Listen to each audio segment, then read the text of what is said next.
Se acaba la E también.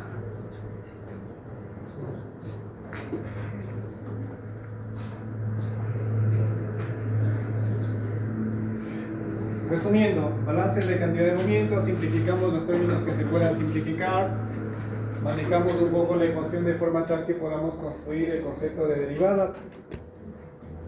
En este paso tomamos límite cuando delta R. Entonces, acá, ¿qué nos queda?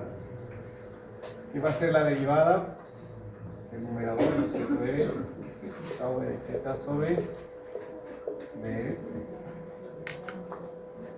Del otro lado, no tengo la variable delta L, consecuentemente me queda lo mismo, P sub 0, prima menos P prima L sobre L multiplicado.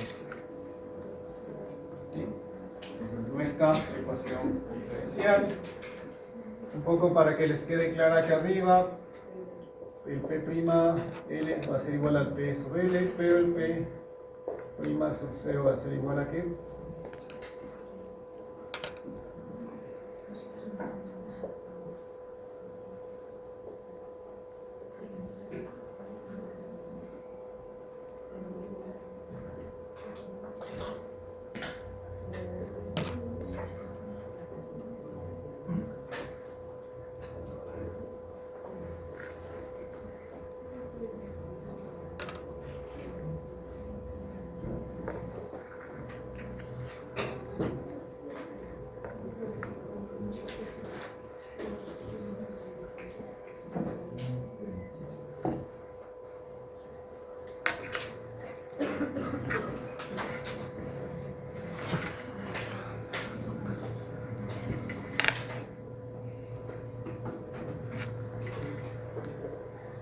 Ahora bien, ya tenemos nuestra ecuación diferencial, ya saben, tenemos que integrarla porque mi objetivo final es que encontrar la ecuación de velocidad, esta ecuación que me diga cómo cambia la velocidad en función de mi posición. Vamos a integrar esta ecuación.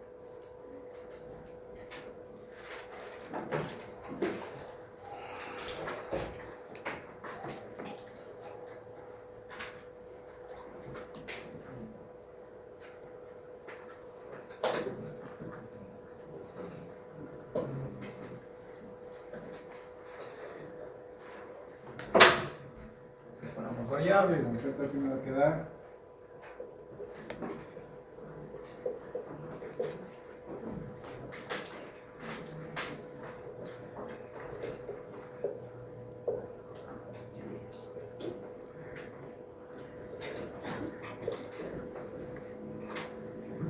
variables, ¿cierto? De este lado me queda la derivada de R multiplicado por el esfuerzo cortante, es igual a P sub 0' menos P' L sobre L y la integral de R por D. Esto es constante porque a la larga yo voy a tener en la parte superior de mi teoría una presión, ¿no es cierto? En ese segmento de la teoría, en la parte inferior tendré otro valor de presión, ¿sí? Entonces son valores fijos. Cuando Z es igual a 0 y cuando Z es igual a L, voy a tener un valor finito de presión. Por eso son valores constantes que salen fuera de la integral. Y la longitud de la teoría también es un segmento finito, no sé, 1 metro, 2 metros, los que pasen. Consecuentemente, yo voy a poder medir la presión o esta caída de presión en este segmento de teoría. Sí, lo que sí cambia es la posición radial, por eso es R multiplicado por. Hacemos una integración, ya saben, indefinida. Esto va a ser simplemente tau LZ.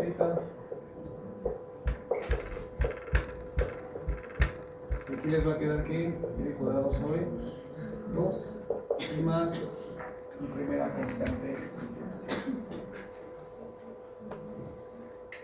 Pues ya hemos hecho la integración. Nos falta evaluar esta constante de integración.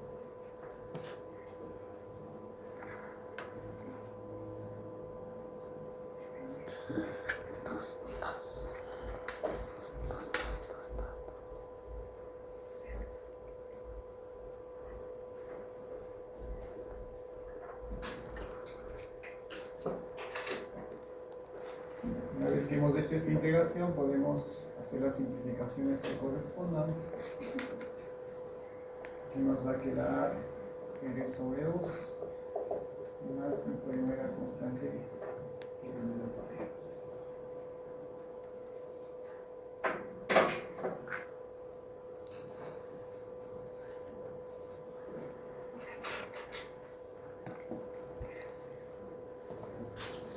Devolvemos esa constante de integración. ¿A qué va a ser igual esa constante de integración?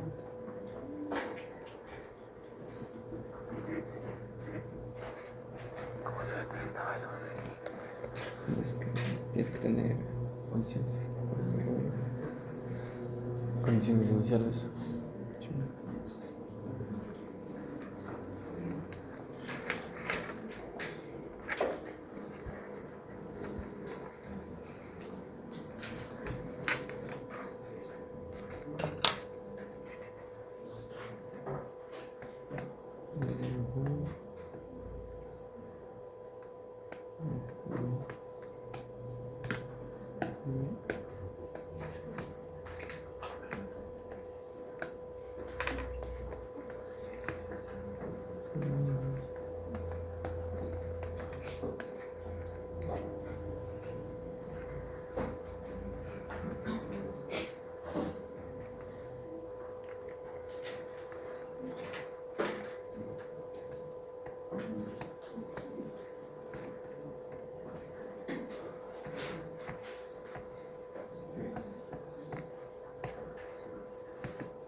¿Cuánto va a dar mi primera constante de integración?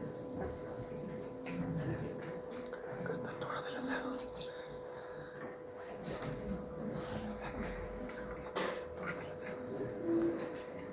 Aquí me tenía que ir a las interfaces, ¿no es cierto? El pero es que si yo me voy a la interfase cuando el radio es igual a E mayúscula en la superficie interna de la teoría, yo sé que aquí tal vez el esfuerzo cortante es el máximo que puede soportar la teoría, pero no sé su valor. Y ahí se me dificulta porque físicamente no voy a tener un argumento para poder calcular el valor de C. Solo sé que en este punto, cuando el radio es igual al radio de la teoría de mayúscula, este valor tal vez sea el máximo, pero no sé cuánto vale, y eso imposibilita a que yo calcule este C. Me voy al extremo opuesto, cuando el radio es igual a 0 en la parte central de la teoría. ¿Sí? Lo único que voy a decir es que cuando R tiende a 0 o es igual a 0, voy a tener que un valor finito.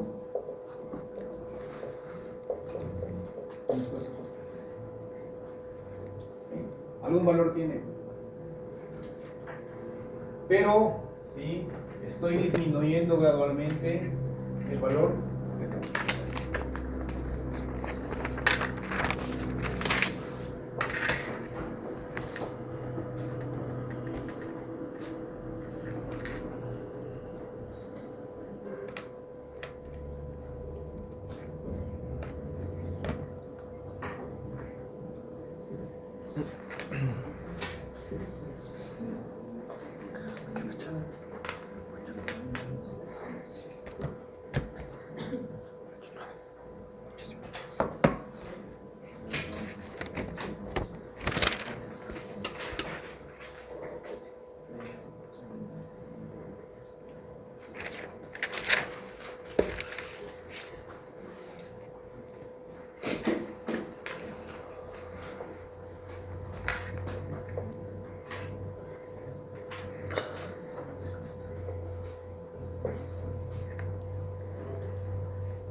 Para que se vea más fácilmente cómo obtengo el valor de la constante, lo único que estoy haciendo es dividir para C1 toda la ecuación.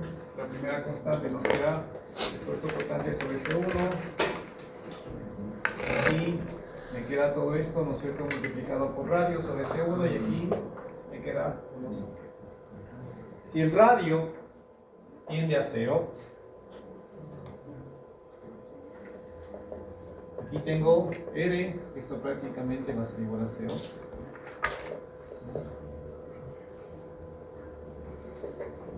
Si el radio tiende a 0, 1 sobre algo que tiende a 0 es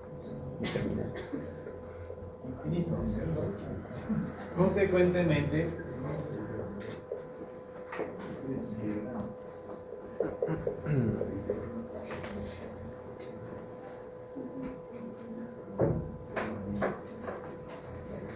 yo puedo concluir que C1 es igual a 0.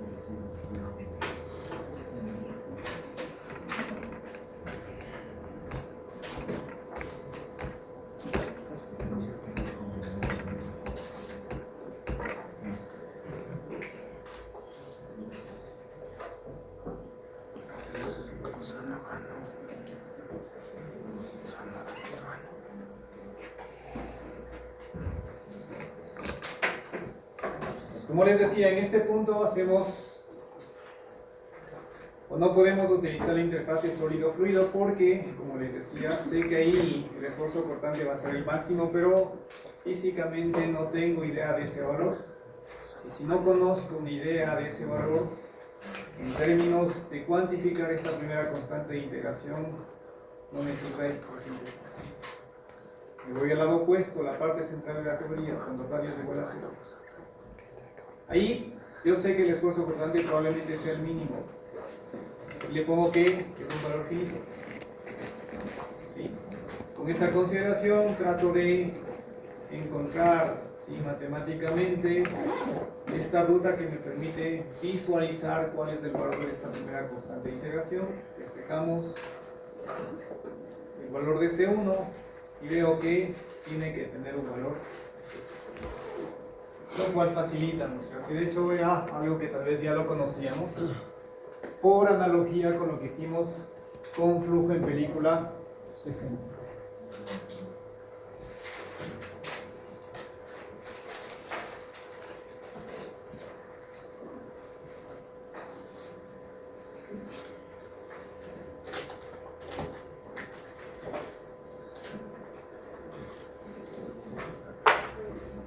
Entonces nos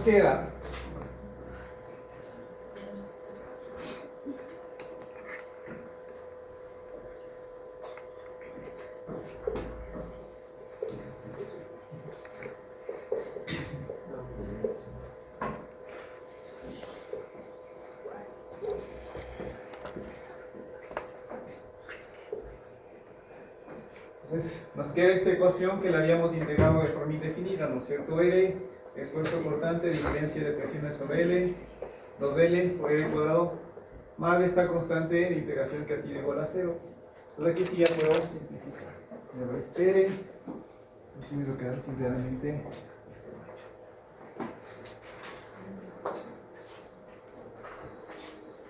¿Qué me está diciendo esta primera expresión que acabamos de tener? Primero me está diciendo que el esfuerzo cortante cambia con la posición radial, lo cual era más que obvio, ¿no es cierto?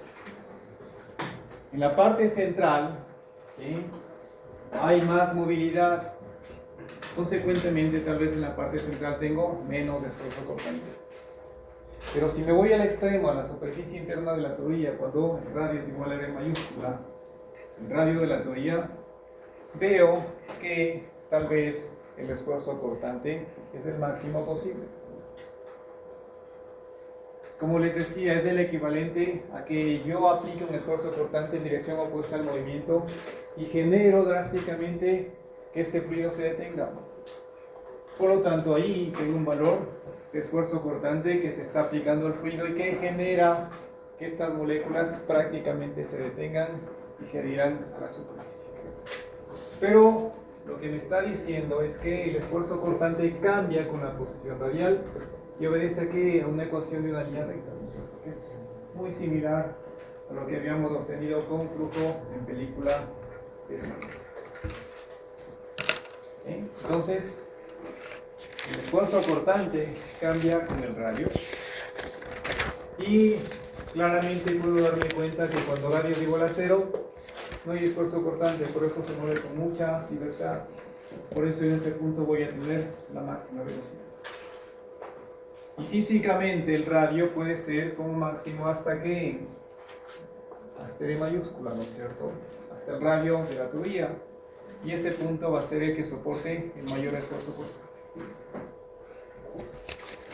Pero recuerden, mi objetivo no es obtener esto, sino obtener ¿qué? La ecuación de velocidad. ¿Cómo es el perfil de velocidades? Por lo tanto, voy a hacer aquí la segunda o el supuesto también importante que restringe las ecuaciones que vamos a obtener, es considerando fluido newtoniano.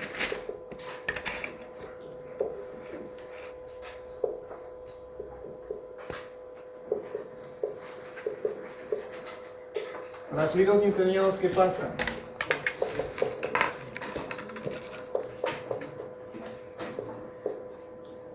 Para fluidos newtonianos se cumple la ley de Newton de la viscosidad, pero direccionado al movimiento de fluido en una teoría. En donde voy a tener que el gradiente de velocidades es en sentido radial. ¿Sí? Radialmente, ¿no es cierto?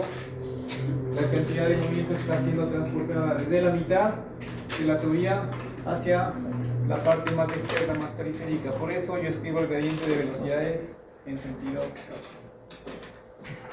Entonces esto lo voy a incorporar en la ecuación que sacamos hace un rato.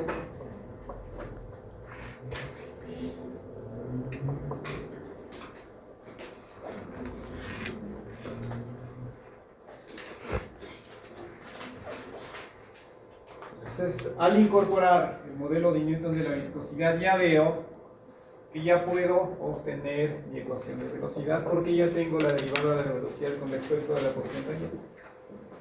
Y al integrar esta ecuación diferencial, podré obtener la ecuación que define ese perfil de velocidades. Entonces separamos variables, ¿cierto? Me va a quedar dvz, que voy a dejar solo.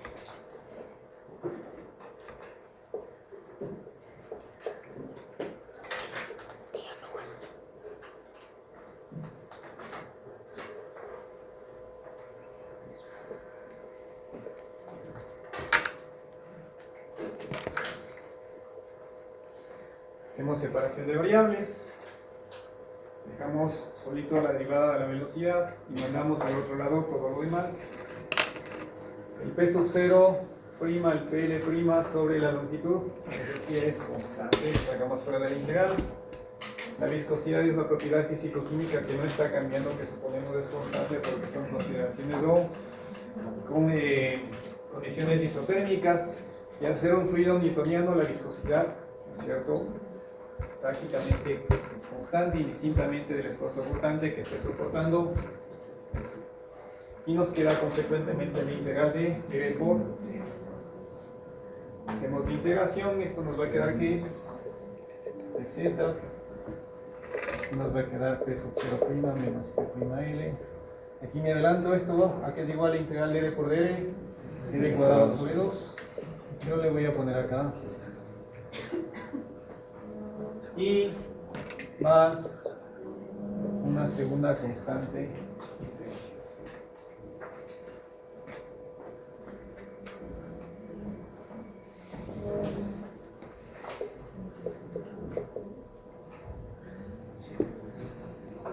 ¿Qué hacemos ahora? Evaluar esta segunda constante de integración. Y esta segunda constante de integración ya es más fácil de evaluarla, porque ahora sí me puedo ir a la interfase sólido-fluido. Y ahí sí puedo establecer que si el radio es igual a R mayúscula, su velocidad en z, ¿cuánto es?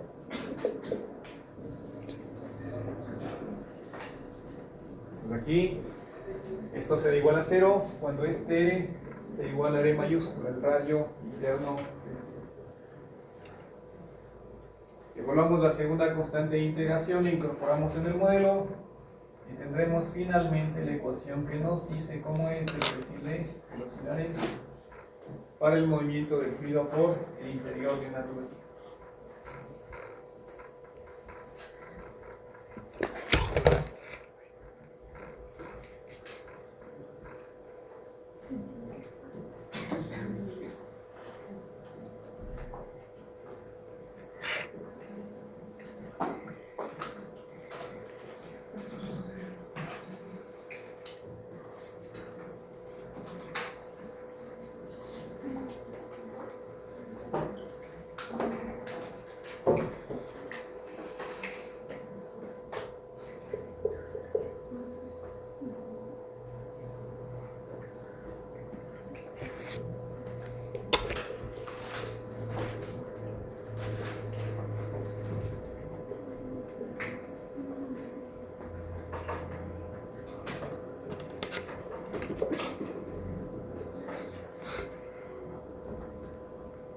Entonces, evaluando la segunda constante de integración e incorporando esta segunda constante de integración en la ecuación, finalmente llegamos a obtener esta ecuación. ¿Sí? La diferencia de presiones sobre 4 veces la viscosidad, la longitud de la tubería, y multiplicado por r al cuadrado, radio de la tubería menos cualquier posición radial. ¿Cuál es la característica de esta ecuación? Algo que un poco explica por qué yo siempre graficaba mi perfil de velocidades con una parábola. Efectivamente, tiene una tendencia parabólica. Esta es nuestra variable independiente, ¿no es cierto? Y vemos claramente que tiene esta geometría parabólica que de alguna forma define y caracteriza nuestro perfil de velocidades.